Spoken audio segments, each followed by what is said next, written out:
Esta noche vamos a estar estudiando el Sermón del Monte en su contexto literario dentro del Evangelio de Mateo. Una de las cosas que yo explicaba en la clase anterior es que el sermón ha sido uno de los sermones, de los pasajes bíblicos más comentados y más interpretados. Obviamente por ser uno de las secciones más importantes de toda la Escritura, pero al mismo tiempo, al ser uno de los pasajes más comentados y más interpretados, también ha sido uno de los más mal interpretados, y las principales razones de la manera en que se ha malinterpretado el sermón es porque no se ha tomado en cuenta el contexto histórico, cultural en el cual Jesús lo habló, que lo vimos la clase pasada, pero a veces tampoco se toma en cuenta el contexto literario en el que Mateo lo escribe, y eso es lo que vamos a estar viendo en la clase de esta noche. Lo primero que tenemos que saber es que Mateo escribe su evangelio dirigido a los judíos, y el objetivo de su evangelio claramente es hacer ver y demostrar que Jesús es el Mesías prometido y que el Mesías ya ha venido en la persona de Jesús. Vamos hoy a ver los pasajes donde Mateo nos muestra y se enfoca en que tengamos la evidencia de que definitivamente el Mesías ya vino. Lo primero que vemos es el mero inicio del libro. Mateo 1:1 nos dice: el libro de la genealogía de Jesucristo, hijo de David e hijo de Abraham. Había una expectativa del rey, había una expectativa del Mesías, había una esperanza del que traería bendición a todas las naciones, del que reinaría sobre un trono de justicia, y estaba claro, ese cumplimiento se iba a dar sobre la simiente de Abraham. Iba a ser la simiente de Abraham la que iba a traer bendición a todas las naciones, e iba a ser un hijo de David el que se iba a sentar sobre el trono de David e iba a reinar con justicia, con equidad, un reino de paz y un reino para siempre. Entonces, eso es lo primero que Mateo nos está diciendo. Este es el hijo de Abraham esperado que va a traer bendición a todas las naciones, y este es el hijo de David esperado que va a reinar para siempre en un reino de justicia, paz y gozo. Pero Mateo no solo se queda ahí al mencionar inicialmente su genealogía, sino que empieza a construir y a mostrarnos cómo en él se han cumplido las profecías. En Mateo 1 del 21 al 23 vemos que él está contando la historia de cómo fue concebido Jesús en el vientre de María, y dice: y darás a luz un hijo, le dice el ángel a María, y le pondrás por nombre Jesús, porque él salvará a su pueblo de sus pecados. Ahí nos está contando la historia, e inmediatamente después nos dice, para que vean, para que tengan la evidencia, la demostración de que este Jesús es el Mesías prometido, todo esto sucedió para que se cumpliera lo que el Señor había hablado por el profeta, diciendo: aquí la Virgen concebirá y dará a luz un hijo, y le pondrás por nombre Manuel, que traducido es Dios con nosotros. Aquí Mateo está citando Isaías y está diciendo: lo que Isaías profetizó se está cumpliendo en Jesús. Y Jesús no solamente es un nombre más, es Dios hecho carne habitando entre nosotros. Así sigue diciendo cuando nos cuenta la historia de los Reyes Magos claramente hacen la pregunta: ¿dónde está el rey de los judíos que ha nacido? ¿Qué esperaban los judíos? ¿Cuál era la expectativa mesiánica? Un rey, un hijo de David, alguien que traía un reino, alguien que iba a restaurar el reino de Israel y que iba a restaurar la seguridad, la paz, el gozo, la justicia. Ya nació el rey de los judíos. Y entonces él pone la evidencia de estos magos que vieron su estrella en el oriente. Más adelante vemos que estos magos llegan a buscar a Herodes y se reúnen los principales sacerdotes y escribas del pueblo para indagar dónde iban a ser el Cristo, y ellos afirman: en Belén de Judea, porque así está escrito. Y ahí cita la profecía de Miqueas, donde dice: tú, Belén de tierra de Judá, de ningún modo eres la más pequeña entre los príncipes de Judá, porque de ti saldrá el gobernante, el rey que pastoreará a mi pueblo Israel. Y vemos que por eso los evangelistas registran que aunque Jesús empezó su ministerio en Nazaret de Galilea. Él nació en Belén de Judá. ¿Por qué? Porque eso era como lo que habían dicho los profetas donde iban a ser. Más adelante vemos cómo también nuevamente Mateo nos vuelve a decir que Jesús tuvo que irse a Egipto y tuvo que regresar a Egipto para que se cumpliera lo que el Señor habló por medio del profeta Oseas, en este caso: de Egipto llamé a mi hijo. Mateo 2:23, y habitó en una ciudad llamada Nazaret para que se cumpliera lo que fue dicho por los profetas. Mateo está enfatizando, vean el cumplimiento de las profecías. O sea, es indudable que Él es el Mesías. Todas estas profecías se han cumplido en Él, se cumplieron en Él, se cumplieron en su nacimiento, se cumplieron en su niñez, se cumplieron en su ministerio. Mateo 3 vuelve a mostrar otra profecía que se cumple no solamente en Él, sino en quien lo antecedió ministerialmente hablando, y nos cuenta que llegó Juan el Bautista predicando en el desierto de Judea, diciendo: arrepentíos porque el reino de los cielos se ha acercado. Nuevamente, porque de esto profetizó el profeta Isaías, diciendo: voz del que clama en el desierto, preparad el camino del Señor, haced derechas sus sendas. Aquí está citando Isaías 40, y vamos a ver que Isaías 40 es un texto que tiene profunda relación con el nuevo pacto, con la venida del Mesías, con la preparación para la venida del Mesías, y también con el mismo Sermón del Monte, como lo vamos a ver más adelante. Luego vemos en Mateo 3, del 13 al 17, cuando Jesús llega al Jordán para ser bautizado. Juan el Bautista trata de impedírselo, diciendo: yo necesito ser bautizado por ti y tú vienes a mí. Pero respondiendo Jesús le dice: permítemelo ahora, porque es conveniente que así cumplamos toda justicia. ¿Y cuál era una de las características de la nueva era, del reino mesiánico, del rey hijo de David? Que iba a reinar con justicia, que iba a traer justicia, que iba a cumplir la justicia. Nuevamente, Mateo está apuntando a que Jesús ha venido a traer esa justicia, a cumplir esa justicia, a ser disponible esa justicia, y también su bautismo es parte de ese cumplimiento de la expectativa mesiánica. Luego, no solamente eso, Él sale del agua, los cielos se abren y el Espíritu de Dios desciende como paloma sobre Él. Y ese es el cumplimiento de Isaías 61. El Espíritu del Señor está sobre mí. Iba a ser, el Mesías iba a ser ungido con el Espíritu, pero luego soy una voz del cielo que decía: este es mi Hijo amado. Y nuevamente está cumpliéndose lo que Isaías habló, que iba a ser hombre, pero iba a ser Dios también. Iba a ser llamado Padre eterno, iba a ser llamado Dios fuerte, iba a ser llamado Hijo de Dios. Y ahí obviamente también está citando Daniel, que el Hijo del Hombre, que era también Hijo de Dios, iba a ser el Rey. Mateo 4 nos presenta que el Mesías ha venido nuevamente, nos muestra el inicio del ministerio de Jesús en la tierra de Capernaum, y nos dice que esto sucedió para que se cumpliera lo dicho por medio del profeta Isaías, cuando dijo: tierra de Zabulón y tierra de Neftalí, camino del mar, del otro lado del Jordán, Galilea de los gentiles, el pueblo asentado en tinieblas vio gran luz, y los que vivían en región y sombra de muerte, luz resplandeció sobre ellos. Aquí está citando, si no estoy mal, Isaías 11 o 9, pero nuevamente está dando una y otra vez evidencias de que Jesús es el Rey Mesías que estábamos esperando, o que los judíos estaban esperando. Y luego viene e introduce un tema que va a ser muy importante en el Evangelio de Mateo y muy importante en el Sermón del Monte. Jesús abre su boca, comienza a predicar diciendo: arrepentíos porque el reino de los cielos se ha acercado. El mismo mensaje que predicó Juan el Bautista era el mismo mensaje que empezó a predicar Jesús. Un mensaje de arrepentimiento porque el reino de los cielos se había acercado.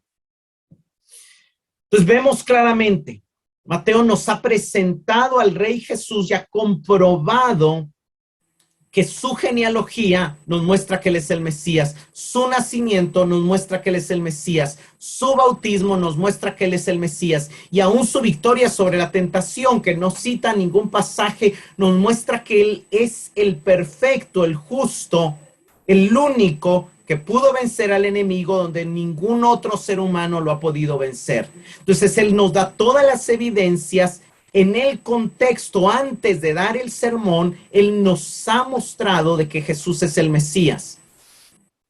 La frase típica de Mateo es el reino de los cielos. El reino de los cielos es el primer anuncio que hace Juan el Bautista y el primer anuncio que hace Jesús y uno de los temas principales del Sermón del Monte, pero también va a seguir hablando de las parábolas del reino en Mateo 13 y todo el evangelio va a estar marcado por esta palabra que aparece de hecho 32 veces en este evangelio de Mateo y no aparece en ningún otro lugar en la escritura. Obviamente Marcos, Lucas también nos hablan, solo que ellos no usan la frase el reino de los cielos, sino el reino de Dios por sus audiencias. La audiencia de Mateo es judía, y los judíos del segundo templo, el judaísmo del segundo templo había desarrollado mucho esta conexión del cielo. El cielo es lo mismo que el mundo venidero, es lo mismo que el reino de Dios. Entonces, el reino de los cielos, él está abarcando todos esos conceptos de su cultura judía. Mateo no solamente se queda con la confirmación de que Jesús es el rey. Después de introducir al rey, el objetivo de Mateo al empezar dando el primer sermón de Jesús, que es el sermón del monte, es cederle la palabra al rey para que el mismo rey comunique los principios que rigen en su reino. Y eso es lo que vamos a estar estudiando en toda esta serie.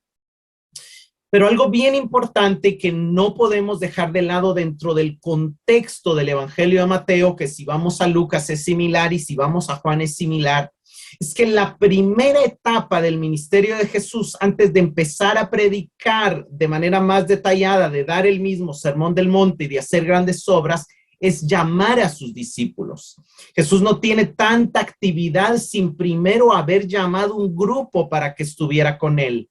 Aquí vemos que Mateo no nos da los detalles que nos da Juan y que nos da Lucas en otros pasajes, pero en Mateo 4, 18 al 22 vemos que andando junto al mar de Galilea, vio a dos hermanos, Simón llamado Pedro, Andrés su hermano, echando una red al mar porque eran pescadores y les dijo, seguidme y yo os haré pescadores de hombres. Entonces ellos, dejando al instante las redes, le siguieron y pasando de ahí vio a otros dos hermanos, Jacobo, hijo de Zebedeo, Juan su hermano, en la barca con su padre, remendando sus redes y los llamó y ellos dejando al instante la barca le siguieron. Si nos vamos a Juan, vemos que los primeros discípulos muy probablemente fueron Felipe y Juan, que ellos anteriormente, Andrés y Juan, que anteriormente habían sido discípulos de Juan el Bautista. Ellos ven y presencian no solamente el bautismo, sino oyen de la boca de Juan, este es el Cordero de Dios que quita el pecado del mundo y deciden seguirlo. Por medio de ellos, lo conocen los hermanos de ellos, que es el hermano de Andrés es Pedro y el hermano de Juan es Jacobo y también un amigo cercano de ellos que es Felipe y Felipe, por medio de Felipe llega Natanael. Entonces, al menos ya hay aquí 6 discípulos siguiendo a Jesús. Andrés, Pedro, Juan, Jacobo, Felipe y Natanael, que de hecho son los primeros 6 nombres que se mencionan en todas las listas de discípulos, la que está en Lucas 6 y la que está en Mateo 10, porque ellos fueron los primeros 6 discípulos de Jesús. Ellos ya eran discípulos, ya habían dejado sus redes, ya habían dejado su pesca antes de que Jesús pronunciara el sermón del monte. Según Lucas 6, en un sermón muy parecido, que algunos dicen que es el mismo, algunos creen que es diferente, eso realmente no lo sabremos hasta llegar al cielo. Ya Jesús llama a los 12. Aquí en Mateo no nos muestra que haya llamado a los 12 se mencionan hasta en el capítulo 10, después del citar el sermón, pero al menos nos deja el registro en la parte final del capítulo 4 que ya ha llamado, al menos aquí menciona 4, pero sabemos que dentro de esos 4 podemos sumar a 2, según el relato de Juan, que es Felipe y Natanael, que no están mencionados aquí, pero que ya estaban siguiendo a Jesús, porque de hecho Felipe fue de los primeros que habló de él. Algo interesante es que Mateo presenta a Jesús como el nuevo Moisés.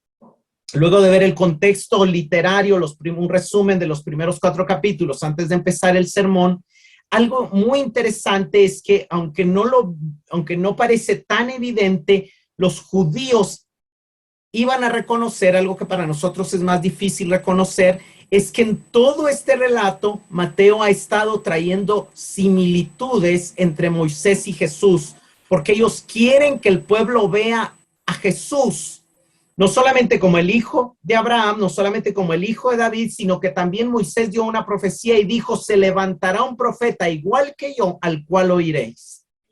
Y él será más grande que yo. Entonces, Moisés también anunció al Mesías diciendo que iba a ser uno similar a él y haciendo una obra similar a él, pero más grande. Entonces, Moisés vemos que se salvó milagrosamente de la muerte en su nacimiento. Y Mateo nos contó de que también Jesús fue salvado de una matanza de niños que Herodes organizó después de la visita de los magos, ¿verdad? No lo vimos en detalle, pero ahí está en el capítulo 2. Otra similitud, Moisés tuvo que huir de su país para regresar por instrucción de Dios. Los padres de Jesús también tuvieron que huir por este tema de Herodes para volver cuando Dios se los ordenó. Algo interesante es que Moisés pasó 40 años en el desierto y Jesús pasó 40 días siendo tentado en el desierto también. Moisés ayunó 40 días, Jesús ayunó también 40 días. Moisés recibió una manifestación de Dios, un ungimiento, un llamado específico en la zarza, y Jesús en su bautismo en el Jordán, el Espíritu Santo descendió sobre él.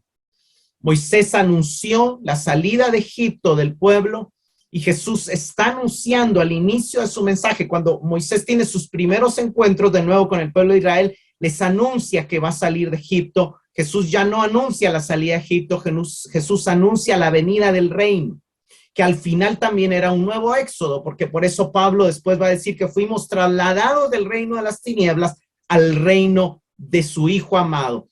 Esta venida del reino es el éxodo, el segundo éxodo, el éxodo del nuevo pacto que todos experimentamos al ser salvos. Moisés sube al monte para recibir la ley de Dios y Jesús sube al monte para anunciar la Torá mesiánica, para dar el sermón del monte. Moisés en el monte está inaugurando el antiguo pacto. Eso lo vimos cuando estudiamos hebreo también. Y entonces podemos entender que Mateo nos está presentando a Jesús en el Sermón del Monte como la inauguración del nuevo pacto. Y esto es muy relevante y esto es bien importante porque Jesús le está hablando a sus discípulos de cómo ahora se va a regir sus seguidores en el nuevo pacto. Jesús está hablando desde el judaísmo, pero al mismo tiempo rompiendo lazos con el judaísmo e iniciando el cristianismo, como hoy lo conocemos. Algo importante también que es importante saber es la estructura, cómo Mateo estructura su evangelio. Han habido muchas maneras de estructurarlo, pero la mayoría de estudiosos concuerdan en que Mateo divide su evangelio en 5 partes o 7 si tomamos una introducción y una conclusión, pero la parte importante es que hay 5 frases que se repiten en Mateo cada vez que Jesús termina un discurso principal. Estas palabras en griego se pueden leer en español. Cuando Jesús terminó de decir estas palabras, hablar este discurso, pronunciar esto, entonces sucedió algo. Y esto lo vemos en el 7:28, cuando Jesús termina de dar el sermón del monte, en el 11:1, cuando Jesús termina de anunciar, de dar la misión de cómo sus discípulos debían de actuar entre los gentiles, es cuando termina de hablar las palabras del reino, cuando termina de hablar de lo que es la iglesia y de cómo debe funcionar la comunidad, y cuando termina de dar su discurso sobre su segunda venida y sobre cómo estar preparados para su segunda venida.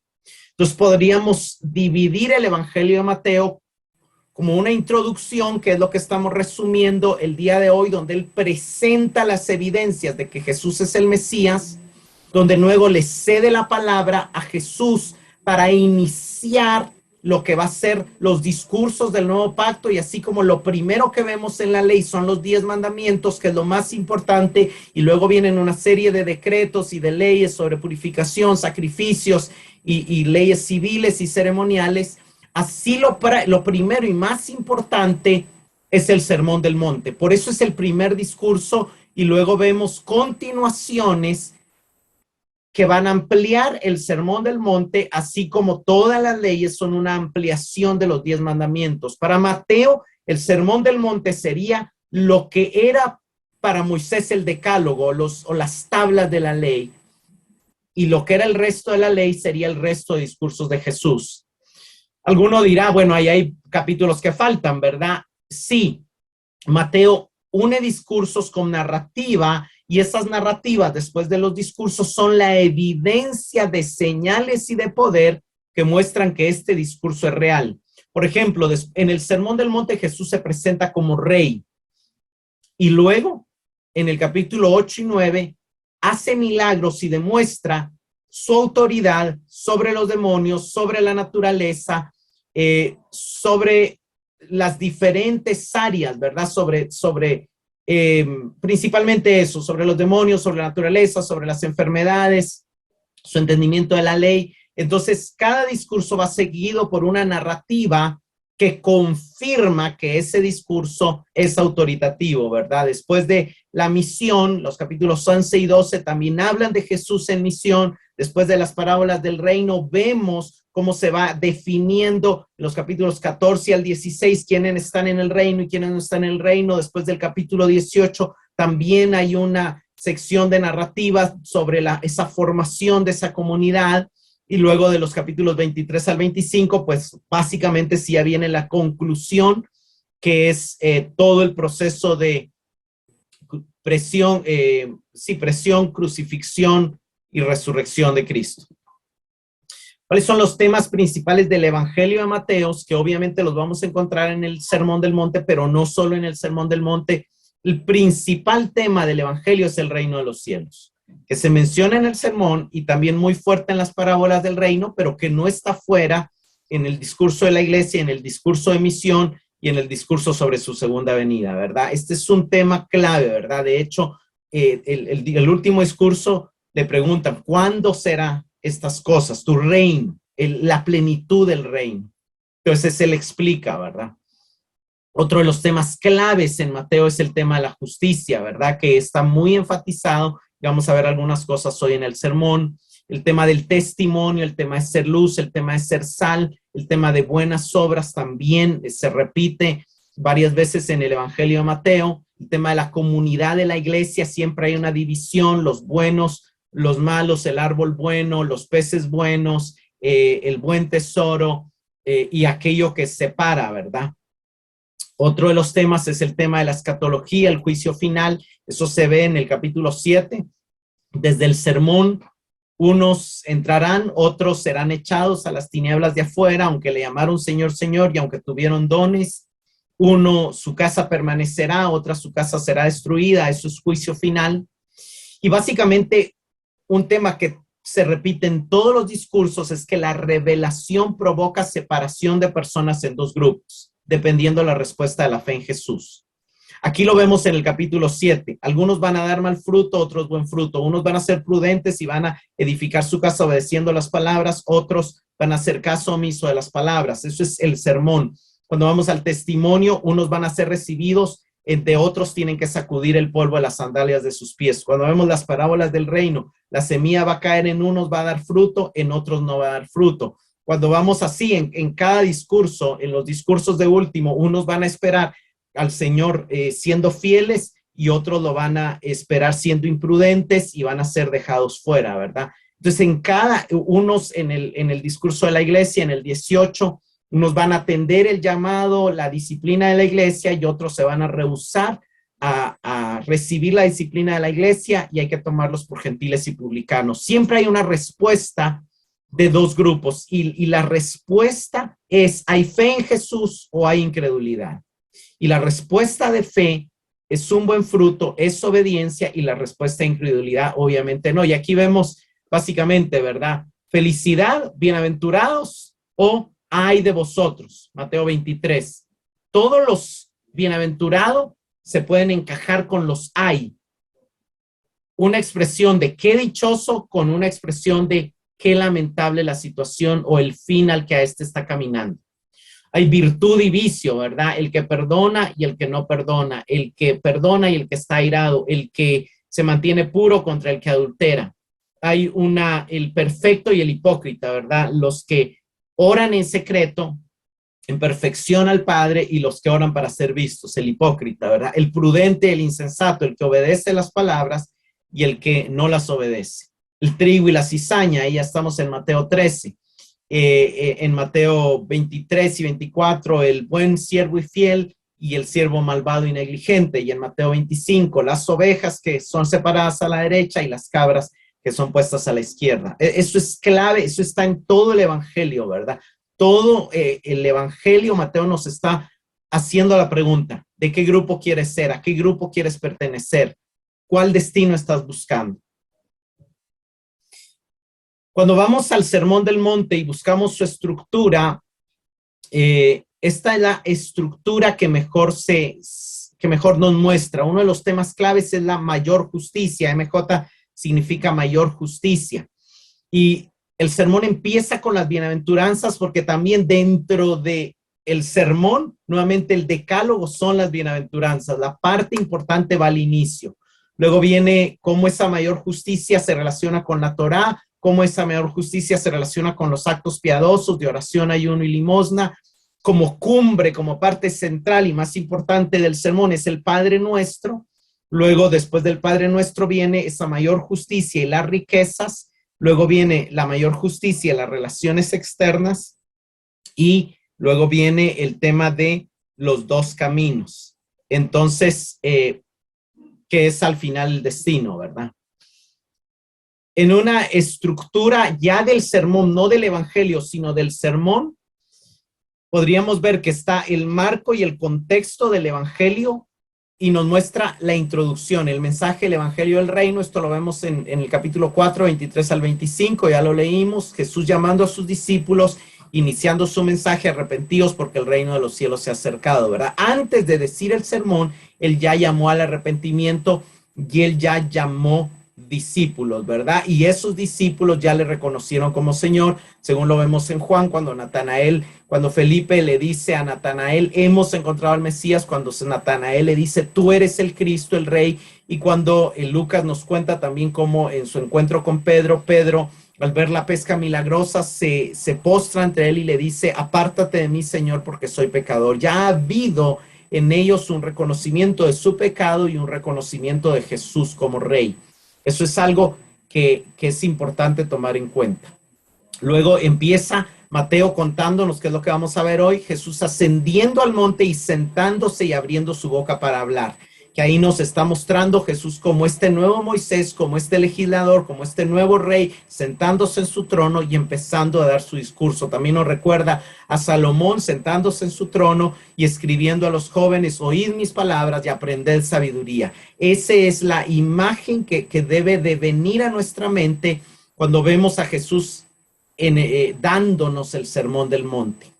Luego empieza Jesús su sermón, empezando por las bienaventuranzas, pasando al tema de cómo se relaciona la mayor justicia que él espera de sus discípulos con la Torá, cómo se relaciona la mayor justicia que él espera de sus discípulos con la piedad, cómo deben orar sus discípulos dando el modelo de oración del Padre Nuestro, cómo se relaciona la mayor justicia que él espera de sus discípulos en su trato con las riquezas y también en sus relaciones con los semejantes. Y por último, cómo las acciones están mostrando hacia qué camino, quién es verdadero discípulo y quién realmente no es discípulo, ¿verdad?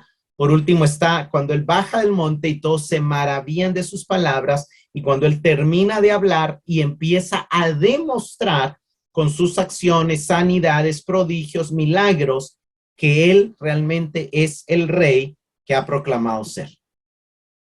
Entonces vemos aquí, esto ya lo leímos, pero vemos Jesús iba por toda Galilea, no, Mateo 4, 23 a 25, entremos al contexto directamente previo a Mateo 5, 1, dice: enseñando en sus sinagogas y proclamando el evangelio del reino. Y luego de proclamar el evangelio, sanando toda enfermedad y toda dolencia. Y se extendió su fama por toda Siria, traían a él todos los que estaban enfermos, afectados con diferentes enfermedades y dolores, endemoniados, epilépticos y paralíticos, y él los sanaba. Y les siguieron grandes multitudes de Galilea, Decápolis, Jerusalén y Judea y del otro lado del Jordán. Entonces están los discípulos y están las multitudes. Hay dos audiencias, pero Jesús está proclamando el evangelio del reino y está acompañando la proclamación del evangelio del reino con sanidades para autentificar que es un mensajero enviado por Dios. Mateo 5:1 dice, cuando vio las multitudes, subió al monte. Subió al monte, subió al lugar de revelación. Los montes tenían una importancia en el pueblo judío.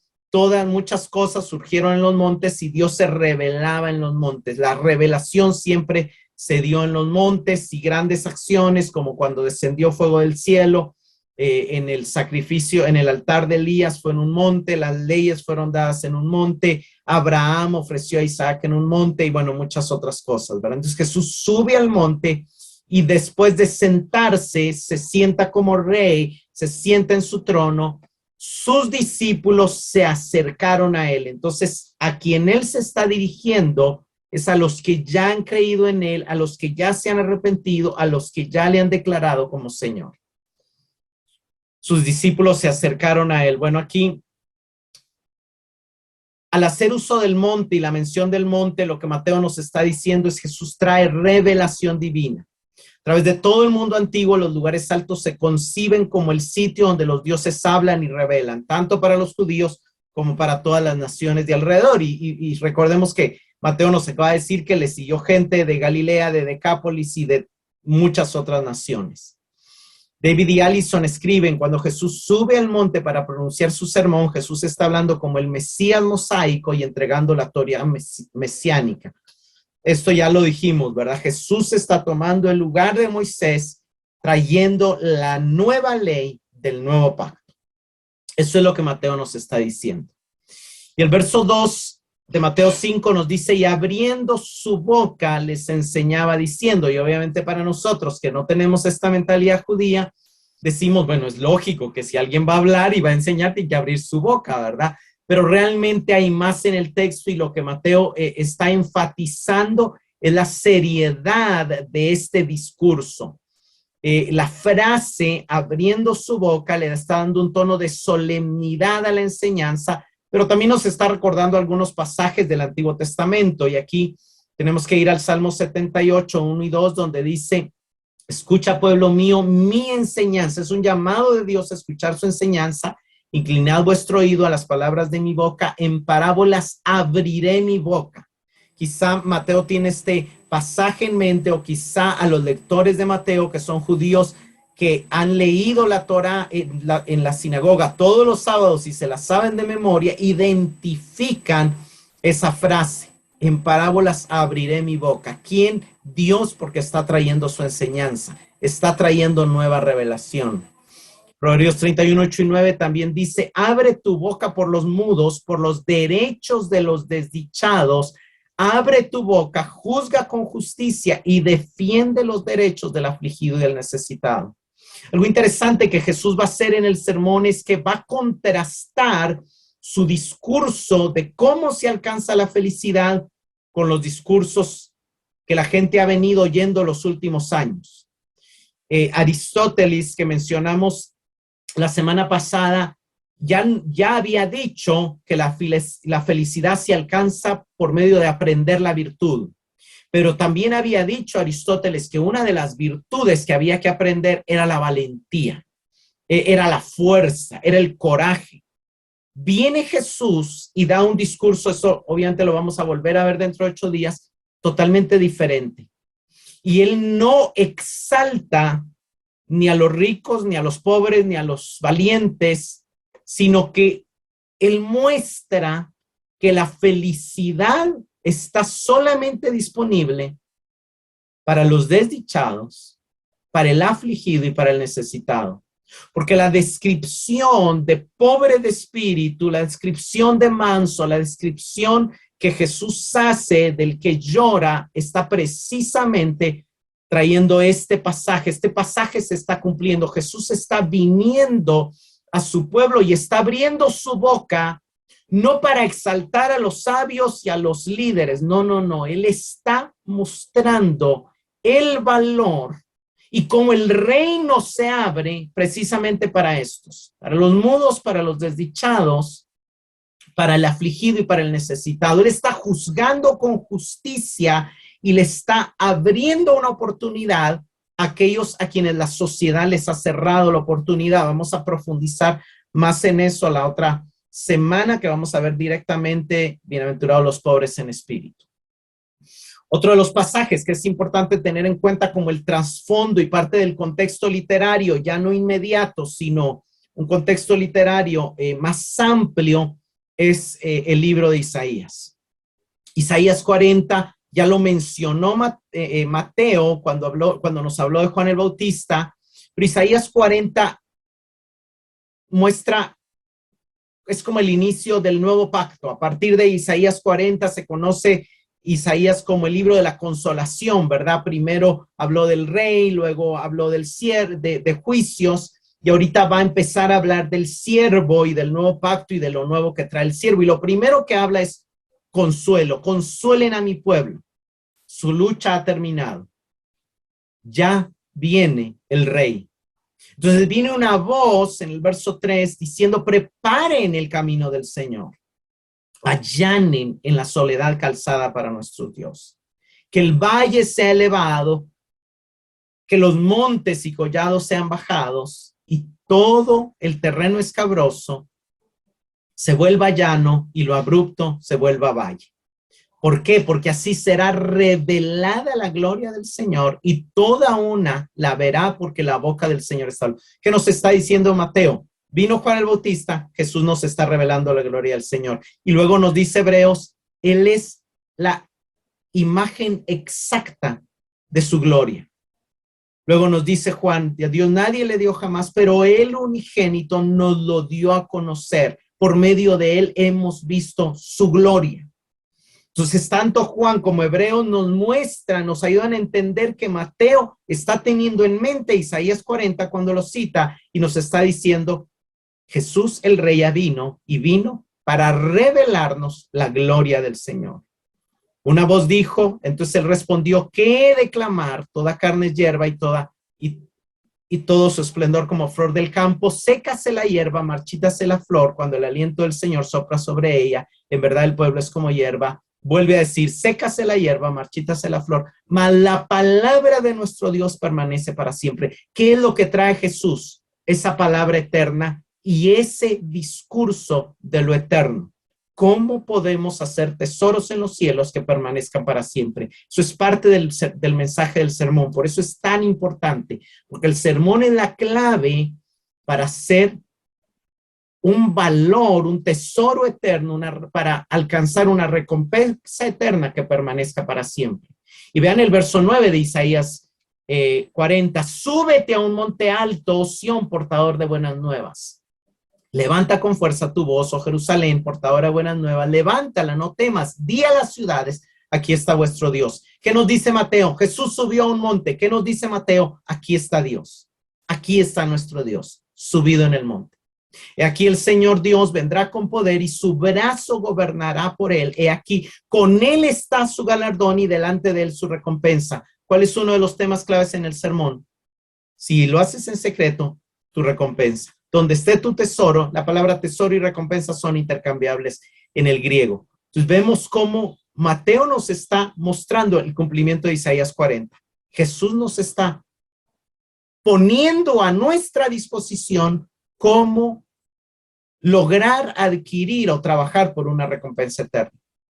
Como pastor apacentará su rebaño, en su brazo recogerá los corderos, y en su seno los llevará, guiará con cuidado a las recién paridas. ¿Cómo está apareciendo Jesús? Como un pastor que con su discurso, que a través del sermón del monte está apacentando su rebaño y nos está guiando al reino de los cielos, por el camino angosto, por el camino del prudente, por el camino para entrar en su gloria. Pero no solamente Isaías 40 está de trasfondo, también está de trasfondo Isaías 61. Y lo vemos en Lucas, ¿verdad? Lucas 4, y Jesús lee Isaías 61, dice: hoy se ha cumplido esta palabra, y en Lucas 6 está la versión lucana del sermón. Pero si vamos a Isaías 51, dice: el Espíritu del Señor está sobre mí, porque me ha ungido el Señor para traer buenas nuevas a los pobres. ¿De quiénes empieza hablando Jesús en el sermón? De los pobres. Me ha enviado para vendar a los quebrantados de corazón. ¿Quiénes son los segundos en el discurso? Los que lloran porque tienen su corazón quebrantado. Para proclamar libertad a los cautivos y liberación a los prisioneros. Muy posiblemente hablando ahí de los mansos y de los que tienen hambre y sed de justicia, que no han experimentado la justicia.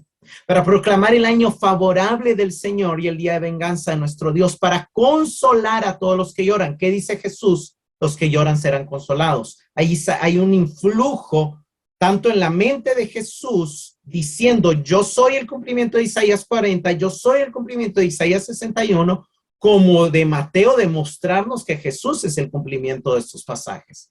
Para conceder que a los que lloran en Sión se les dé diadema en vez de ceniza, aceite de alegría en vez de luto, manto de alabanza en vez de espíritu abatido. ¿Qué es esto? Las bienaventuranzas. Bienaventurado el que llora, bienaventurado el que está de luto, bienaventurado el que tuvo el espíritu abatido. Ese es el pobre en espíritu, el de espíritu abatido.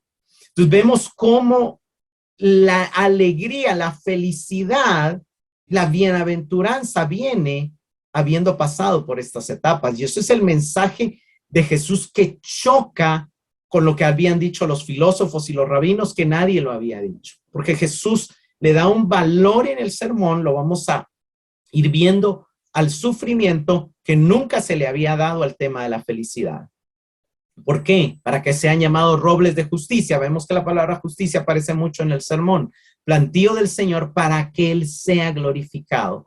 Porque la gloria, porque la felicidad humana verdadera solo se alcanza cuando Dios es glorificado. Y eso es algo que está en Isaías 61 y que aunque Jesús no repite, debe de entenderse que lo incluye en su discurso.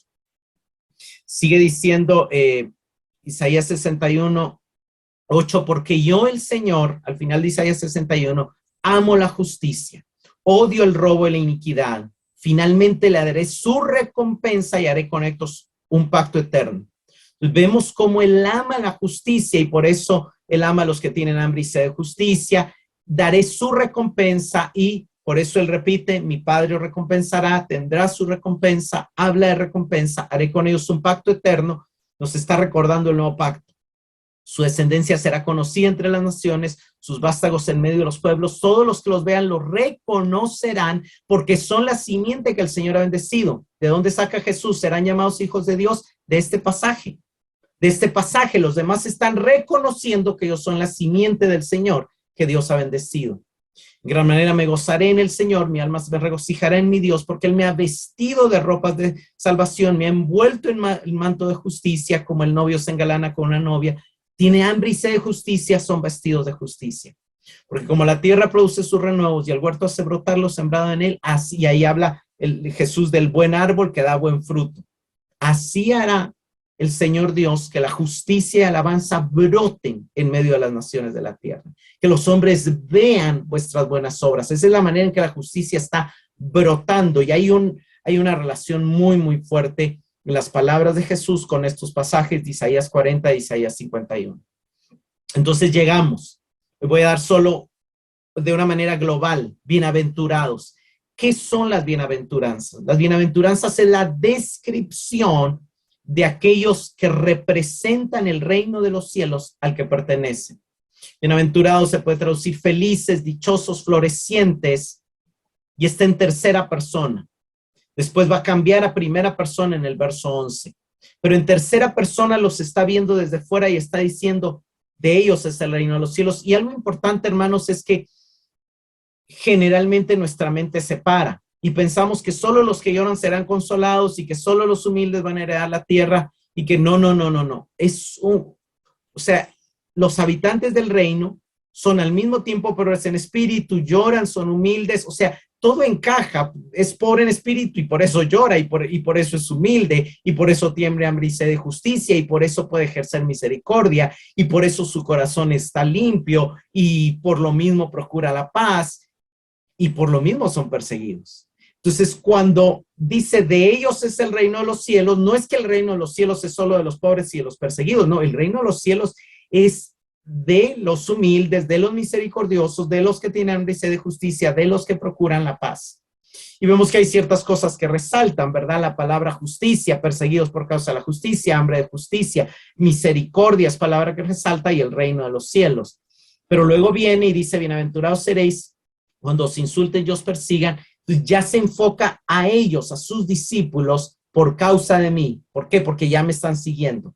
Regocíguense y alegre porque vuestra recompensa, recordemos que la palabra recompensa empieza aquí por primera vez, pero ya la vimos en Isaías 40, ya la vimos en Isaías 61 y la vamos a volver a ver en el sermón. Muchos han tratado de estructurar o de dividir las bienaventuranzas.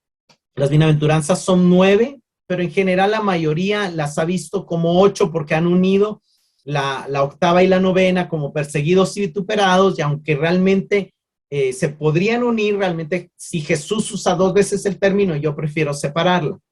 Pero de manera general, algunos la ven como una escala progresiva para subir a Dios, ¿verdad? Empieza reconociendo mi pobreza, lloro esa pobreza y ese pecado, eso me hace ser humilde, eso me hace clamar justicia, y de alguna manera ahí viene una escalera, ¿verdad?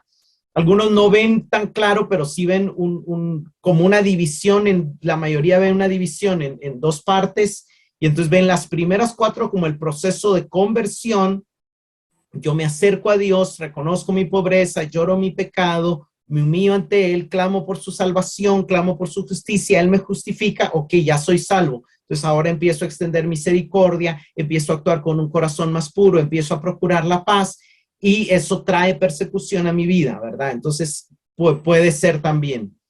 Otros ven las primeras 4 como una promesa de reversión para los desafortunados, ¿verdad? Claramente las primeras 4 son personas desafortunadas, y entonces está diciendo, viene el reino, viene consuelo, viene justicia, y las segundas como una promesa de recompensa escatológica para los virtuosos. Entonces las primeras 4 sería lo que el evangelio trae, y las segundas 4 sería lo que va a venir en el reino eterno. Yo realmente pues creo que todas tienen algo de verdad, pero no debemos de casarnos totalmente con ninguno.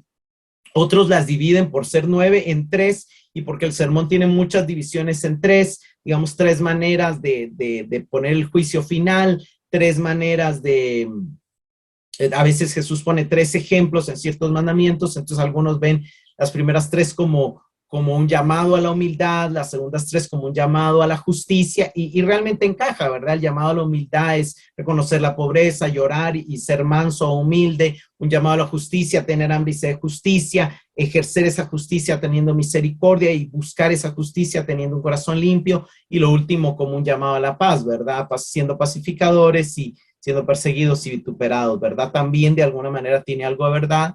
Y quizá la última estructura es las primeras 4, que tal vez es la que a mí más me convence, las primeras 4 con un enfoque centrado en Dios, que esto sería equivalente a los 10 mandamientos, ¿verdad? Sabemos que los primeros 4 mandamientos es en nuestra relación con Dios, no tener otros dioses, amarlo a Él primero, no usar en vano su nombre y santificar el día que Él consagró. Y los últimos 6 mandamientos, que serían las últimas 5 bienaventuranzas en relación con los demás, ¿verdad? Amar al prójimo se resume no matar, no robar, no codiciar, no adulterar. Entonces, eso también es claro, ¿verdad?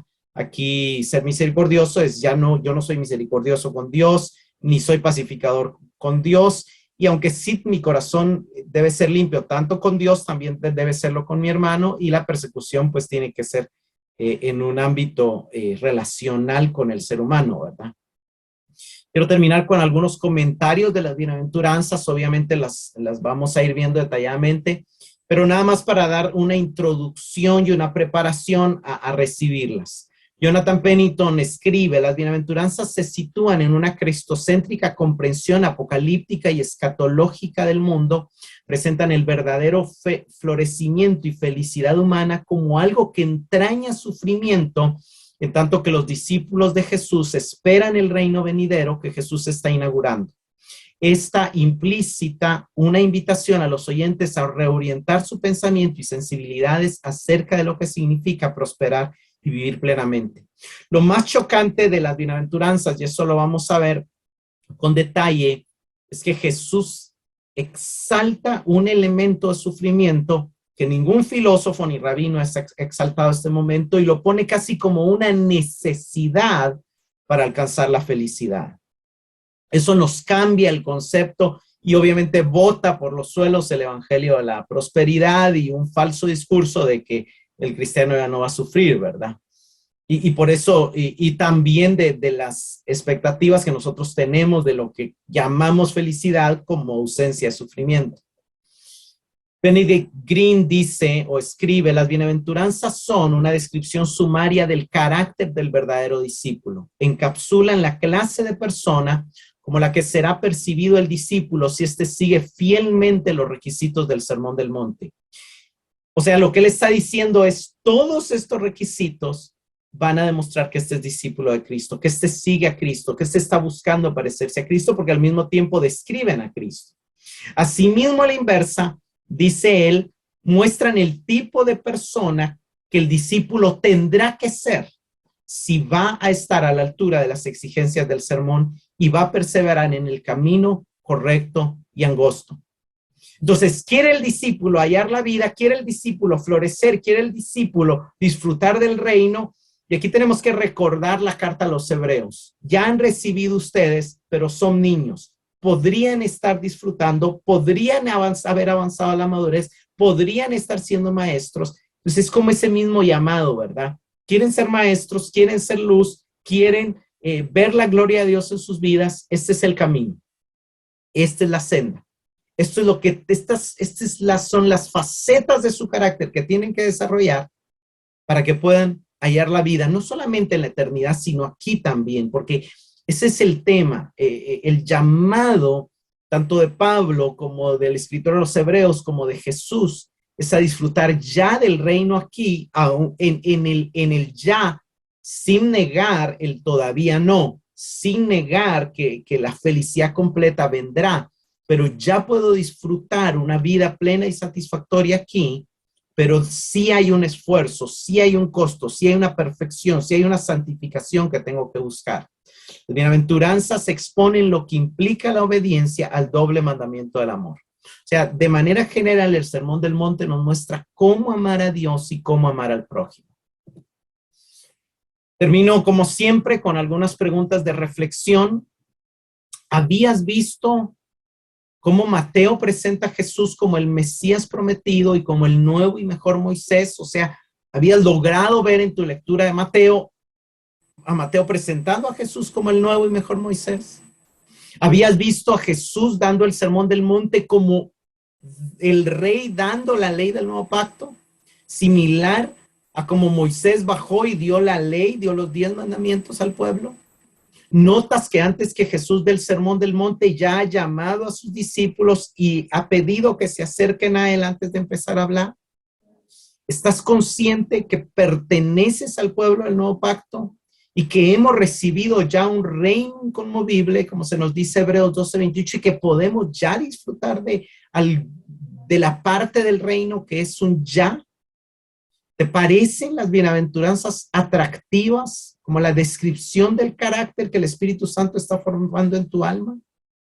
Les aseguro, hermanos, que si hemos crecido o habitado en un ambiente no tan sano, no nos va a parecer atractivo ser un pobre en espíritu, ser un manso. De hecho, ya para hoy, sin un completo entendimiento de lo que eso significa, que obviamente es lo que queremos explicar, no parece atractivo esa descripción.